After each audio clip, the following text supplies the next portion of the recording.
From News 36, this is a special report. Hugo, your stories and ours. Good evening. For many of you, this is the first chance you've had to watch television in a long, long time. And if so, you've missed many of the sights and sounds of the greatest natural disaster ever to hit the Carolinas, Hurricane Hugo. It's an event that binds us together. The fury of the storm touched us all in so many ways that we really didn't think was possible just a week ago. Each of us has a story of that moment that we came face to face with Hurricane Hugo.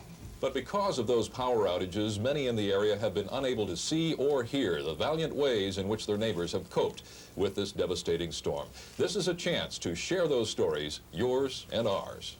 During the next hour, we'll take you through the events of last Wednesday through Sunday. You'll hear from neighbors and friends, even strangers, and those of us at News 36, as we all did what we had to survive Hurricane Hugo. We begin with Wednesday night when News 36 weatherman Steve Raleigh reported that the hurricane was bearing down on the Carolina coastline.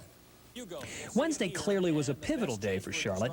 As Hugo approached the southeastern United States, no one knew for sure where it was going to hit. So the day was spent doing hourly updates to keep everyone informed. Hurricane watches are possible by 5:30 tonight. We'll have another update in 1 hour. This is a News 36 hurricane update. Good afternoon, I'm Steve Raleigh. Right now, Hurricane Hugo still at 105 miles per hour, but something has changed. It has picked up speed. This is a News 36 hurricane update. Good evening, I'm Steve Raleigh. We have some important information to tell you about. We have just received word now that Hurricane Hugo has picked up speed. You'll see the monstrous 3D picture here behind me. Here we are sitting right there in the Carolinas. This is a News 36 hurricane update. Good evening, I'm Steve Raleigh. We have the latest, as they say, hot off the presses from the Hurricane Center. And as you can see behind me, Hugo has become more organized. In fact, it is now 550 miles from Savannah, Georgia. And winds have picked up. It's now up to 110 miles an hour. These two displays will show you what has gone on. This oblong or oval effect was earlier, but now look at it. It is better organized, almost two commas put together.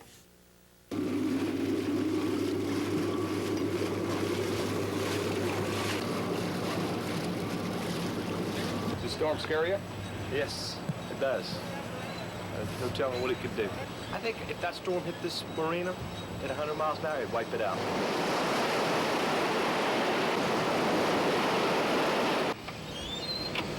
People are leaving town. They're coming in and buying batteries and candles, which are the prime things that you'll need if the electricity goes out. I'm getting off the island. I think only a fool would stay around here in a hurricane that strong. I think it'd be stupid to stay. Well, I used to be a paratrooper. I'm not afraid of anything. Work till you drop. I mean, there's more people out here that want their houses done than I can get to tonight. It's going to be hard to get a good night's sleep. There is a mandatory evacuation in effect. All residents are urged to leave the island. It's kind of hard to believe that there's a killer hurricane out there. The police officer that was at that medical associate. It just got me very nervous. And I'm praying and hoping that everything would go over real smooth. How high is the water going to get? What if the windows blow out? What if somebody gets hurt? I'm scared.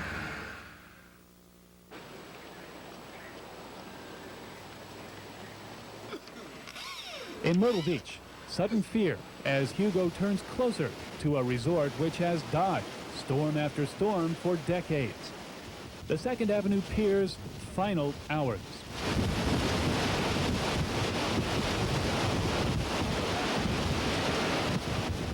The decision is made. All valuables go. Where are you taking everything? They're taking it over to, where are you taking it, Greg? 501? Past 501. Out past 501. How far is that from here? Industrial Park, about 3 miles. The surf builds, a clue to the furious assault to come. Tonight, Hugo will claim the pier, rebuilt 35 years earlier in the wake of Myrtle Beach's biggest disaster, Hazel, 1954. When are you going to bring it back? Hopefully tomorrow, day after, if it's still here.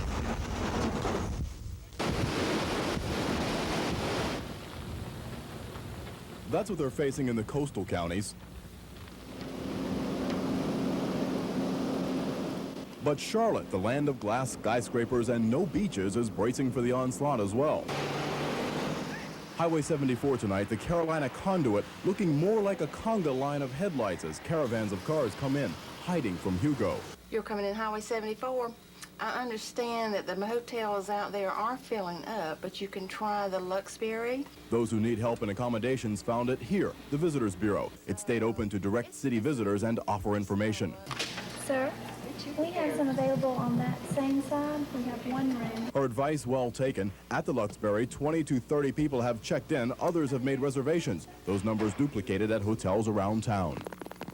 For those who live here, precautions extended certainly to the lake, where the utility is already lowering the water level to absorb what will likely come from the storm.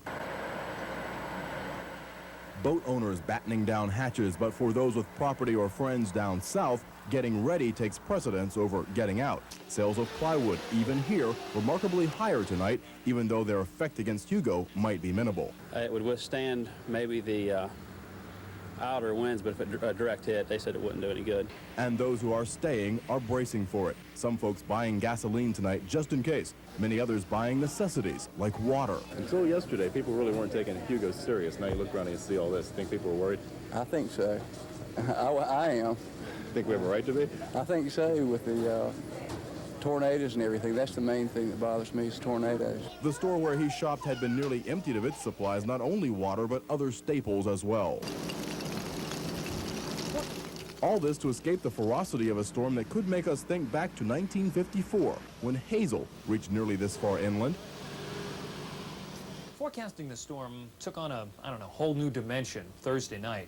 That's when that update came in, and as soon as it came in, there was a real sense of urgency, because you could tell by the force of the storm, this was not going to be some ordinary hurricane.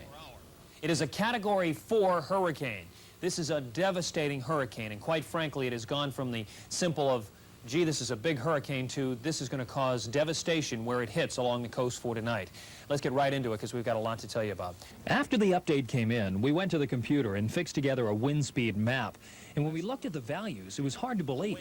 135 plus, right around that projected path of where it should strike, and 100-mile-per-hour winds about 100 miles from there, and 35 to 75 over Charlotte and as you move down to the southwest. Naturally, if you're closer to the beach, the winds will be gustier. And you'll see even 20-mile-per-hour winds outside the state when that hits tonight at midnight. At this point, only time stood between Hurricane Hugo and landfall. When we come back in just a moment, we'll show you where Hugo struck along the Carolinas coast with a wind so fierce it could lift you off the ground. We'll also show you how a bride-to-be handled her wedding rehearsal in the midst of Hugo's wake. Hugo, your stories and ours will continue.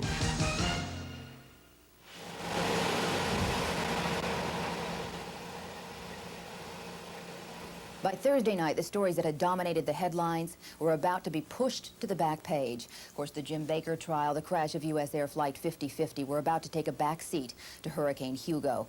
Residents all across the region bracing themselves for the storm, and at the same time, newsrooms preparing themselves for Hurricane Hugo. Of course, as journalists, we are very used to observing stories and reporting them to you, but rarely do we become part of the story.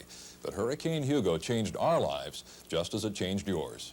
News 36 had been bringing you regular updates on the storm from the Weather Center. And even though he was indoors during one of those updates, Larry Sprinkle felt firsthand the power of Hugo's gusts. Maximum winds, sustained winds, are 80 miles an hour. We've received gusts up to about 100 miles an hour. Shaw Air Force Base. I've been distracted because, as a lot of people are experiencing, part of our ceiling just collapsed in here. This is a very serious system that is going through Charlotte right now. We are feeling the real brunt of the storm at the moment. So we here in the studio are having some roofing collapsing, so I'm going to take it back to you, Rick. That was just a sigh from Hugo, but as Steve Raleigh pointed out early Friday morning, it foreshadowed what people across the Carolinas would have to face. But for the rest of us right in around the Charlotte area, we're getting buffeted by these winds. You can see back behind my weather patio what it's done to some of these trees here. In fact, I feel a good gust coming up, and you'll see them bend almost horizontally in around. In fact, that one that you see right there has really been buffeted over this period tonight. One of the things that the viewers who are watching will probably never forget is that dramatic three-dimensional loop of the hurricane that we had overnight. I guess that and the fact that I seem to be carrying different items every time in our reports. Something that we noticed, Steve, you were talking on the telephone there. Was that the latest from the Weather Service since they cannot use their regular manner of getting to you? That's right. What has happened is our satellite dishes that normally bring in all of our information off the roof have been blown so that we aren't getting them, obviously, from the satellite. So we've taken the mobile phone and we're talking to them directly. In my hand, I just wanted to show you, we showed these overnight, portion of our roof that fell overnight. Let me set that there while I give you a little bit of information of what's going on. You know, you talk about information. We were without question the most fortunate people in town. I mean, to have the #1 man at the Hurricane Center giving us information, well, it was great. Just a few moments ago, we had an opportunity to speak with the director of the Hurricane Center, Bob Sheets. Charlotte, North Carolina is about where the center's at. The hurricane, of course, weekend has moved inland, the eye of the storm, just weakening here and moving toward the north. We've had reports recently here from Raleigh-Durham as well as in the Charlotte area of near hurricane force winds and gusts, but now below hurricane. The thing about this storm was the hours we spent in fear. A tornado is over in minutes, but Hugo's winds seemed like they would never stop. I remember the power of the wind. Winds will get up to 132 miles an hour. A totally At one point, my reporter, Dave Barker, was lifted off his feet and thrown back. This is Dave Barker, News 36 reporting. Nowhere seemed safe. The roof was coming off the disaster preparedness shelter. A tree fell on our truck. Ducking behind cars gave only a short break from the wind. No shelter from falling trees. Rain shorted out my viewfinder. I was shooting blind. We couldn't talk. I lost my viewfinder again! We were literally helpless for hours. Hours which are a sobering memory that will never stop flowing. And for now, the winds of Hugo did not stop either. They lessened only slightly before slamming into Charlotte. Stay inside. It is treacherous out there now.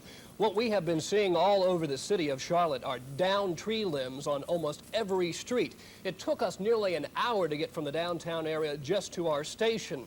Many of the streets are blocked not only by trees, but by power lines, and that's an extremely hazardous situation. We have seen trees that have fallen into houses. You had the report there in Union County. We expect the same thing happening right here in Charlotte because as we have been driving along, Jesse, we have been hearing or monitoring the police band frequencies, and we have heard a lot of reports of trees that have hit houses and with people trapped inside. And as we mentioned, of course, there has been one fatality now in the Wesley Chapel area of Union County, a baby trapped in a crib there. I'd say it is so bad out there. As we were driving along one of the overpasses on the freeway, suddenly the wind picked up our live unit and just brought it right next to the guardrail, and we were staring straight down at almost 2 stories to the ground level. It is frightening.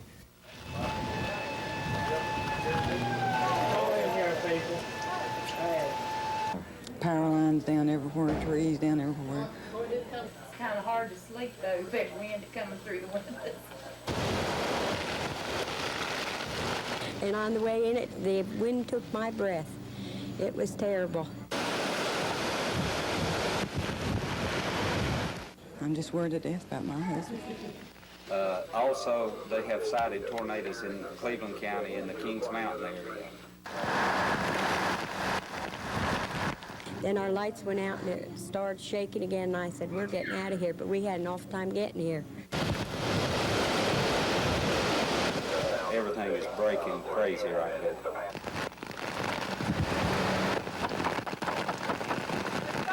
Just for your information, if you had any thoughts of trying to get downtown today, it's not a very good idea.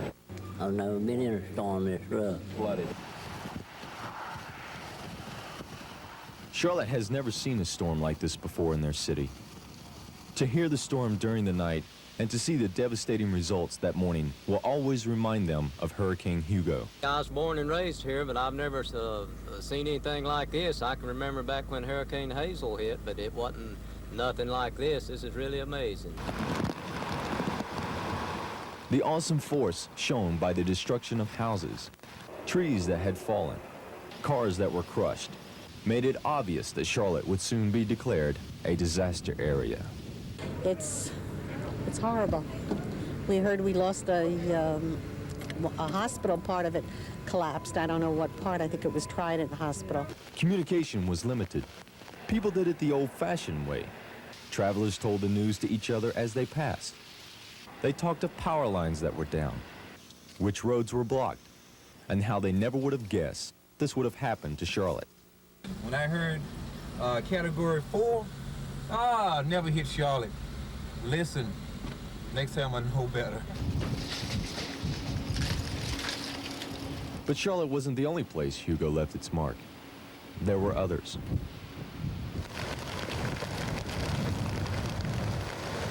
In Maiden, we stopped by to check on the Abernathy family. A 100-year-old oak had pounded their two-story home. When we were standing there watching, all of a sudden we just heard a pop, a crack, then glass started breaking in the house. How bad is the damage inside? Windows broken out, walls knocked loose, through the ceiling in one room. So it's pretty bad. Outside of town, this neighborhood was convinced a tornado had ripped through dozens of trees. They were thankful their homes were spared, but other property was lost. I heard a lot of popping and a booming going on, and I happened to look out there, and it done fell over my Regal there and just demolished it. It's the first time something ever happened to me like this. The scenes of destruction were repeated over and over as we tracked the storm through Catawba, Iredell, and Caldwell counties. As bad as the greater Charlotte area was, the Carolinas coastline was even worse, as News 36 reporter Dave Barker discovered. The upbringing took hundreds of years. A quick death would take less than 3 hours. The president declared a disaster this morning about 11 o'clock. A virtual war zone established. No structure in the city was spared, many becoming islands. Got a picture now that's going to give you a healthy dose of respect for the power of a hurricane. We're about a block from the water, about a mile from the nearest marina. By air came the definition of disaster. The link to the major islands cut off.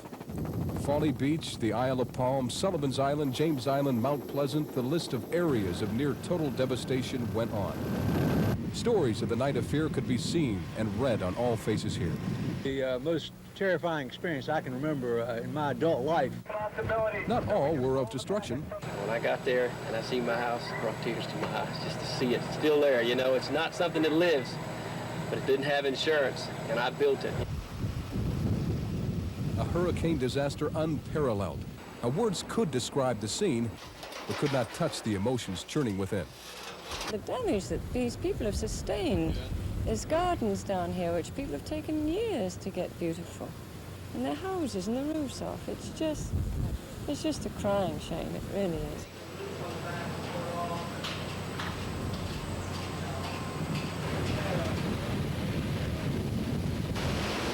Garden City, South Carolina. 8 hours ago, Hugo was here.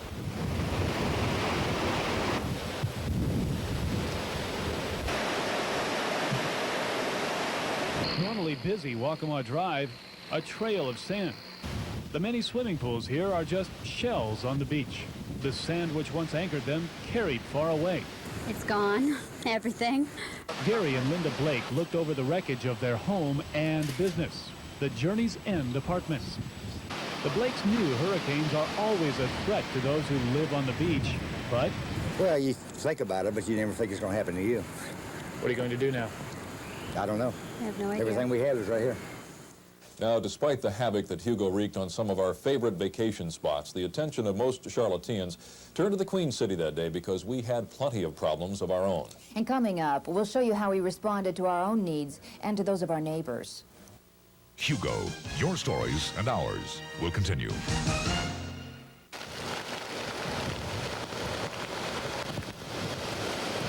By Friday morning, it was apparent that almost no one from the Carolinas coast to here in the Queen City had escaped the wrath of the most powerful natural disaster ever to hit our region. Not the oceanside communities, not the outlying counties, not even us here at News 36. Hugo's 1-2 punch of high winds and blinding rains may have knocked us down, but it didn't knock us out entirely. When Hugo rolled out of Charlotte, the Charlotteans rolled up their sleeves and got to work. The Emergency Operations Center staff, a group of county and city officials, got together and began to assess the situation by Friday morning.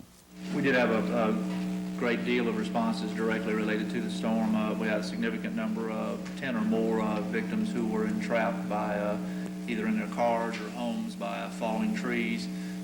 These people had to be extricated and transported to facilities. As many as 3 of those did sustain some significant injuries. But mostly what we've seen have been general medical type calls that we would probably have received under normal conditions as well. What kind of problems are you running into out there today in the performance of your duties? Primarily just reaching calls with trees down. We've actually had situations where we've had to park some distance away and walk. We've had at least 2 trucks who were trapped in neighborhoods that once they got in, they had trees falling in front of them and behind them, could not get out. We had to abandon those vehicles, call in other trucks, and going back to get the trucks now. What does that mean in the event of an emergency today? Obviously, you're going to have to just do the best you can, but are there going to be delays today out there in the service? There could potentially be. So far, things have gone very well for us. We've been running Rita at an overload state, but using our volunteer resources has helped us a great deal. TV news is a tough enough job on any given day. It's even tougher when you're forced to work in an unfamiliar environment. At 11 a.m. on Friday, we were forced to evacuate WCNC-TV. A cable dangling from our tower was threatening to fall on our building. So we packed up and moved our entire news operation to the city-county building. There we set up a makeshift newsroom with work areas for reporters, producers, and photographers. Great.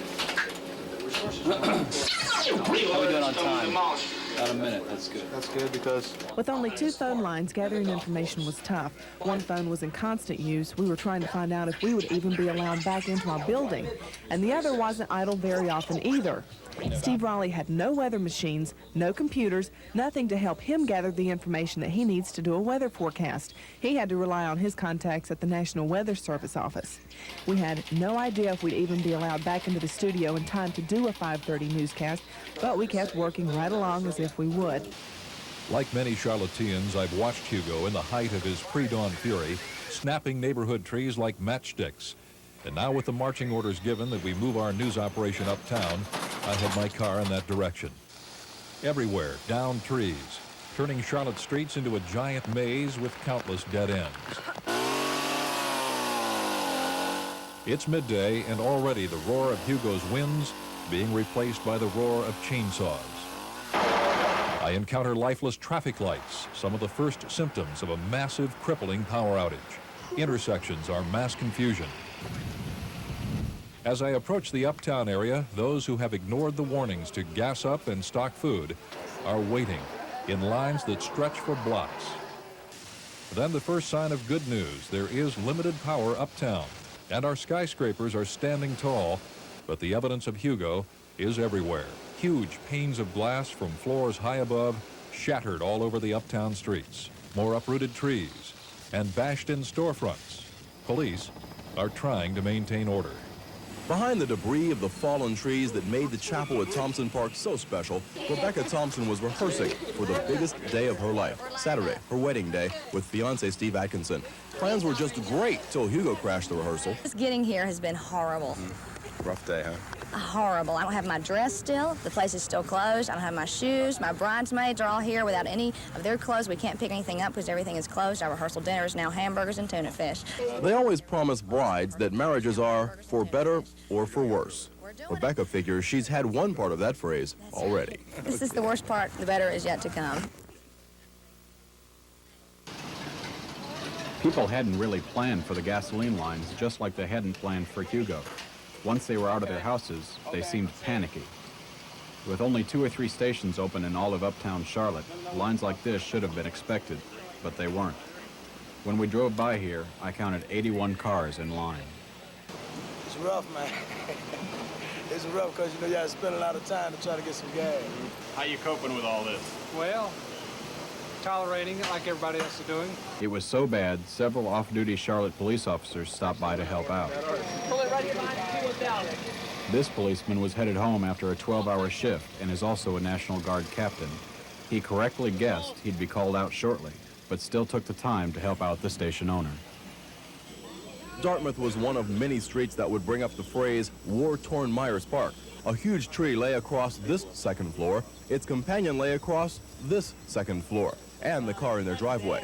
The neighborhood pulled together. First they cheered up the victims, then they rolled up their sleeves, all just to help out. We've had neighbors from all up and down the street. This is my neighbor on the other side up here with me right now, and just sort of swapping off and helping each other all day.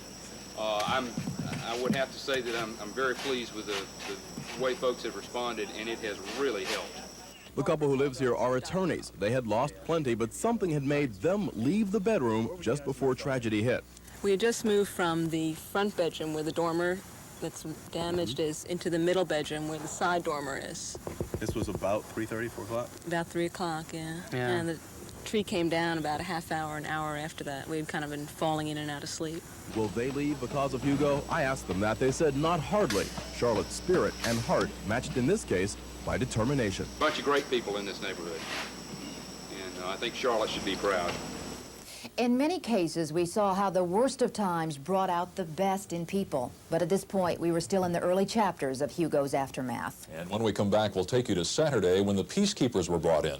And a Charlotte man tells of his close call with Hugo's destructive force. Hugo, your stories and ours will continue.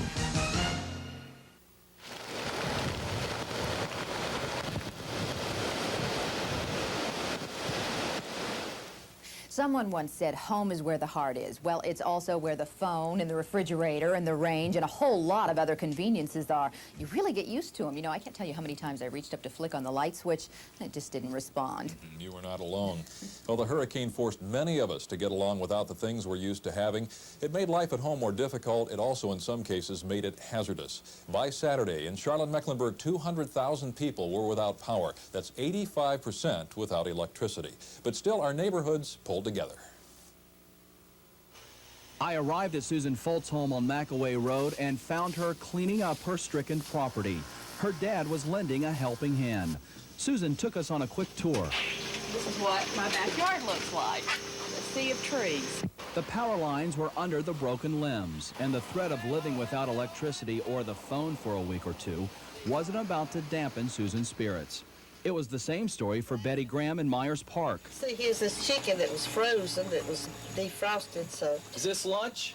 Well, we're just cooking it. You know, we're going to eat it when we run out of the peanut butter.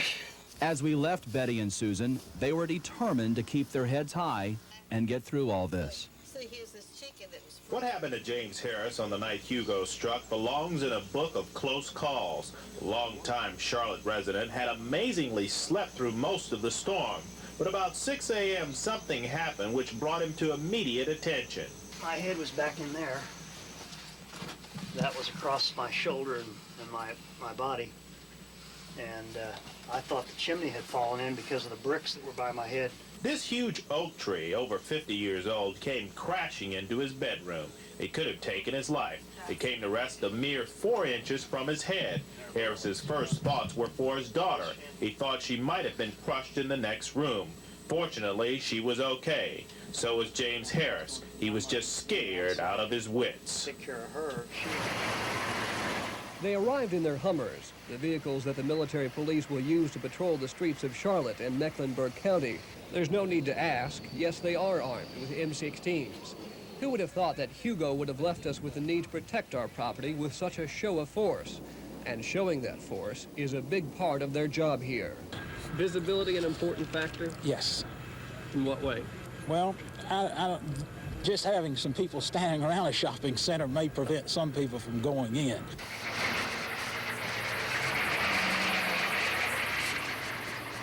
The military police join about 100 National Guardsmen from Kings Mountain who have been in Charlotte for the last 2 days, who on Friday morning, in the midst of Hugo's fury, left their own homes and their own families to help clear the streets of Charlotte of downed trees.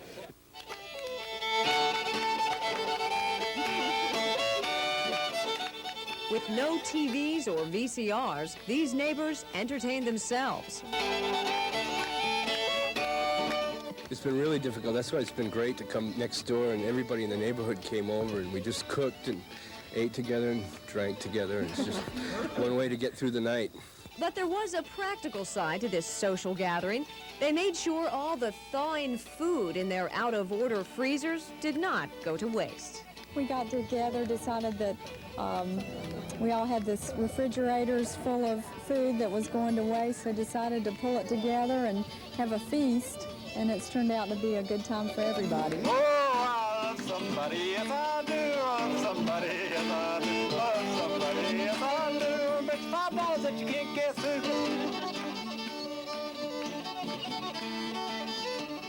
In the midst of this ordeal, someone observed that these stories will live as long as our children live. Coming up in just a moment, we'll see the hurricane through the eyes of a child. He'll tell his story. And we'll take you behind the scenes to the hottest hotline in the city, 336-HUGO. Hugo, your stories and ours will continue.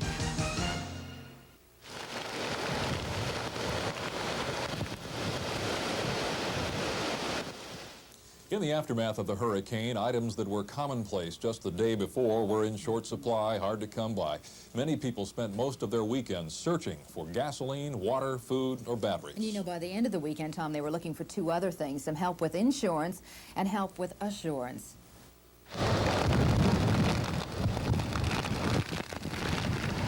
After Hugo hit, it left many people wondering where they could turn. But this morning, I met the people who heard Charlotte's first cries for help. Good morning, Hugo Hotline. How may I help you? Together, they were the Hugo Hotline, volunteers manning the phones that always seem to be ringing. And if you'd like, I'll call the United Way and see if they have a volunteer. Could anybody let it down for you? Frantic calls were answered with an assured calm. People could find out what schools were open, where you could go if there was a medical emergency, or to report price gouging.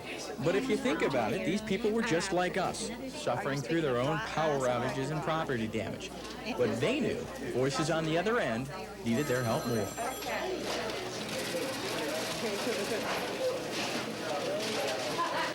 Sunday, the first day many got a warm meal, even if it was just burgers and fries. This is my breakfast and lunch and maybe dinner today. Fast food? No. Long lines greeted the hungry hurricane customers. A typical wait, 40 minutes.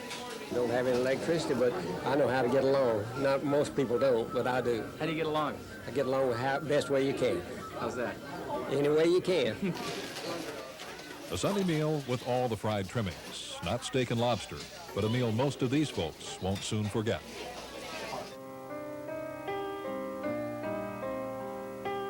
It was real loud when the tree fell. I first met Graham Brew on Sunday to talk with this little boy you'd never know for sure that he's only 6. And it just split over the roof, as you can see. Split open the roof. And that's about all that happened. There really is more to this story. Graham was home alone with his 3-year-old brother Will and their babysitter. She just knew. She just got us up. And as soon as we got down, the tree fell. The tree was sticking through in my room. We crawled downstairs and we went under the dining room table. You just huddled together? Yeah, huddled together on the floor. Graham's parents, who were out of town, rushed home, their children thankfully safe, and Graham as matter of fact as ever. When the tree fell, it was sort of scary, but the rest wasn't that scary. Well, I'm not sure. You might take a look underneath. Look up from the porch up there. Looks like there might be a crack in the plywood. Let's go take a quick look at it. I need to take a look at that skylight one more time, make sure I've got everything covered. What is real good is that the tree, even though it came in, it supported on top of the roof that's sheathing as opposed to crushing the soffit. In the wake of Hugo, insurance claim adjusters encountered what has been the largest single task for them ever in Charlotte. Joe Saprinsky, one of hundreds of claim adjusters, was out in the rain all day Monday, climbing on dangerous, weakened roofs. He reassured clients and owners of ripped, torn, and crushed property they would be covered. Well, their main prior interest is making sure that we're there in a pinch to handle the crisis, because each person is really anxious, no matter how large the loss is, if it be small or large. Saprinsky, like a lot of other Charlotteans, will be dealing with Hugo's destruction for weeks to come. The fact that many people were faced with rebuilding their lives was hard enough, but there were other problems ahead. We'll take you to our Sunday night newscast. Good afternoon. As the weekend comes to a close, the cleanup and the aftermath from Hurricane Hugo becomes ever more and more overwhelming. Duke Power says it will now be 1 to 2 weeks before all power is restored in the area, but help is coming in from all over. Just moments ago, city leaders held a news conference to update the situation here in Charlotte. Here's what Assistant City Manager Don Steger had to say. We have in our community 200 National Guard troops, and their vehicles are appearing on our streets. We believe they're having a beneficial effect on the conditions of the city and the behavior of people. They will be out again tonight. We have chosen not to impose a curfew, but we emphasize that we will use emergency trespass procedures. We've given the order to all local law enforcement officials, highway patrol officers, and National Guard military police. We will arrest anyone who is asked to leave an area of emergency and they refuse to do so. We will arrest any person disturbing or breaking other people's property. Now, let me say a word about traffic control tomorrow, because that's becoming a high priority for us for tomorrow. City, county, sheriff, highway patrol, and National Guard officials have met today with us. We had a meeting here this morning and again this afternoon to talk about our traffic control needs for Charlotte-Mecklenburg tomorrow, Monday, September 25th. So they broke out this glass here. And this one. And this. And what they did is they threw a brick in. We can't tell you where Karen Vinson's beverage store is. That's because she's afraid someone will break in again tonight. Last night, her store was broken into twice. Her beverage cooler is in a shambles. We fill them up every night, you know, before we leave, and this is what is left. Some money is also missing. 2 people are under arrest for one of the break-ins. She's surprised at who it was. Well, it was everyday customers. People that I talked to, they talked to me. People that I wouldn't expect it to be in my store. At least in the store, after hours. Karen Vinson's store would normally be open on a Sunday night, but she refuses. She's frustrated. She's going home. Coming up next, a status report on the Carolinas. And Hugo's place in the record books. Hugo, your stories and ours will continue. The storm has passed, but the stories are not over. That's because the cleanup has just begun, and it's sure to last for months. President Bush toured Charleston today, a city you can't help but imagine feels lifeless after being demolished by the hurricane. Along with the president's reassurance, he was also there to quell rumors that the government wasn't responding quickly enough to the calls for financial help from the thousands of people who are now virtually trapped by Hugo's wrath, many without food, clothing, and homes. 75,000 people in the Charleston area don't have a place to live, and power is something that people there now only dream of. There are some slow signs that the city will recover eventually. Commercial airlines are now finally flying into Charleston. As people continue to clean up the damage here in Charlotte, a government office will open at the Old Coliseum to take applications from people wanting to apply for federal disaster aid. But there's a warning. You may have to wait a long time in line. Duke Power crews still working hard. The numbers of people getting their first warm showers and hot food are increasing. But they still say it will be sometime next week before all of the electricity is back on. Also next Monday, school will start for many kids who have had an unexpected week off from classes. During the lull after the storm, News 36 weatherman Steve Raleigh had a chance to look back on Hurricane Hugo with the man who helped guide us through the storm.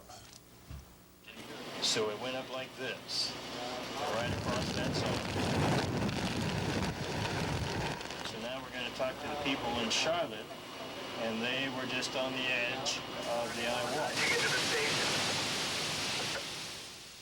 As director of the Hurricane Center, Bob Sheets turned to reflection and inspection this week.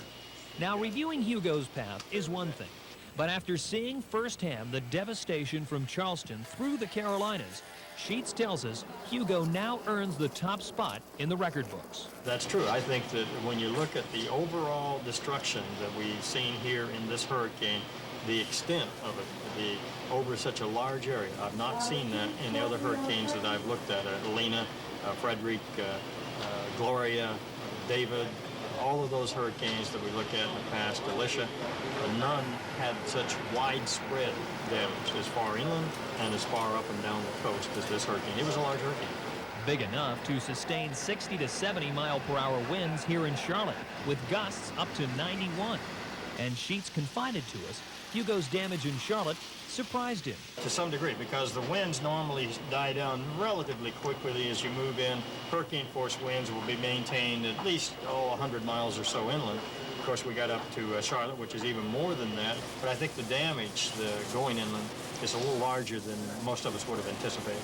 Even though the scars that Hugo left on the land may heal, the marks it made on our memories seem almost indelible. Each of us carries images with us that will last a long, long time. We asked some of the people involved in this program and others from the community to leave us with their strongest memories, the moments they'll recall when they think about Hurricane Hugo. I remember when I first realized this was really going to be a killer storm was when the United States Navy, the symbol of might and power for the entire country, pulled out at Charleston Harbor. I knew we were in for a rough ride. Because when I woke up, the first thing I heard was this whooshing sound, and it scared me really bad. And then the next morning, getting up and seeing a lot of trees down, but being thankful that none of them had to fall on our house. Because the main thing I remember is that God really blessed us during that hurricane. Because mainly, I mean, with the trees and everything coming down, none of them damaged the house or fell through it. Really, there weren't that many deaths with it. The morning the hurricane struck, I was in Lincoln County at the courthouse, and in the basement there was an evacuation center. People were coming in at all hours of the morning, and the thing that struck me the most was the look on their faces. You could tell from the looks that this was a very, very big storm. I guess just being scared and not knowing what was going on. It was a lot worse the next morning. I got up and tried to go to work, and that's when you realized how really bad it was. But there was a tree behind my house that was gone. It wasn't knocked over or anything like that. It was just totally gone. And yet 5 feet away from it, there were plants that weren't affected at all. They were just right there. They hadn't moved. They weren't missing any leaves or anything. So I'd say just being scared. There's so many stories of emotion, stories of help, stories of devastation on the streets of Charleston that morning after the hurricane. But my most visual thought, I remember, from the hurricane was the next morning around all of this devastation on this lonely road. Saw a pack of saltine crackers there, and not one of them had been broken. It was unbelievable. I'm going to say the best time that I found that was real pleasurable to me is to have my neighbors come together, and it's like, knocked on the door. I came to the door. So I opened the door. The screen door was open outward, right? And the tree that had blown down from the hurricane was like blocking us in. And so they said, "Is you all right?" So we're okay. We're okay. They said, "Well, we'll be right back. We're gonna sort you out." So okay. So when they sorted me out, I went outside and shook their hand. I was like, "Grab it, thank you." It was like that was the most fun moment that I had from the hurricane. Just know that people really come together in the moments of crisis. Basically. I'd been up all night covering the storm. I was cold and wet and tired, and we tried to get to my house, but there were so many trees down in the neighborhood that we couldn't make it. And a neighborhood woman came out, a complete stranger, and she offered her home as a place to stay. Steve Raleigh joins us now. Steve, you spent so much time during the last week here at the station, along with Larry Sprinkle. What will you carry with you? Well, I think carrying with me will be the historic perspective of it. I mean, a lot of us are overlooking that. You know, just today, the National Hurricane Center says this is a once in maybe 200-year hurricane. So you put that all into perspective. Our children's children's children will all be talking about this. They'll be saying, oh, my great-grandfather, Steve Raleigh, covered the storm years and years from now.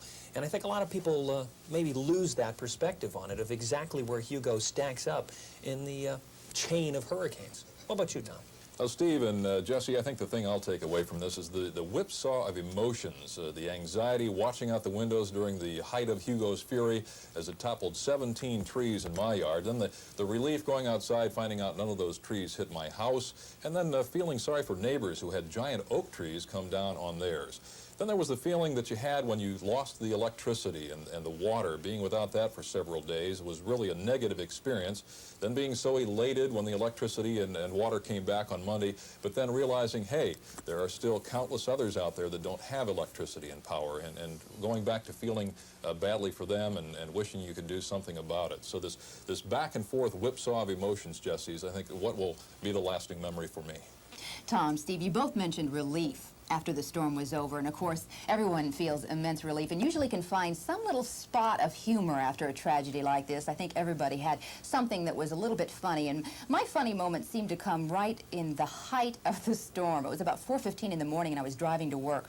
And I realized that this was a big one. I looked up and I was driving down the road and I saw a huge tree limb in the roadway. And I thought, well, I can move the tree limb, no problem. So I reached down, I grabbed the tree limb, and I'm pulling it. It is pouring down rain. I'm just getting drenched. And it took me about 10 minutes to move the tree limb. And I was so intent on that when I looked up, I suddenly noticed that there was a huge tree blocking the entire roadway. And so there I was with no way in. Of course, as the hurricane unfolded, Steve, you and Larry kept us up to date almost every minute. Well, I guess that's what we're here for, so on behalf of Larry, we're more than happy to do it. All righty. But you know, as the Hurricane Hugo story unfolded, as it began, really, we were friends, co-workers, neighbors, complete strangers in some cases, but now I think, Jesse, we share kind of a common bond forged by the fact that we all weathered this storm. There is so much work to do, though, to get this region back on its feet, but if what we've seen is any indication so far, Charlotte will shine soon. We thank you for sharing your stories with us and allowing us to share ours with you. On behalf of the entire News 36 team, good night.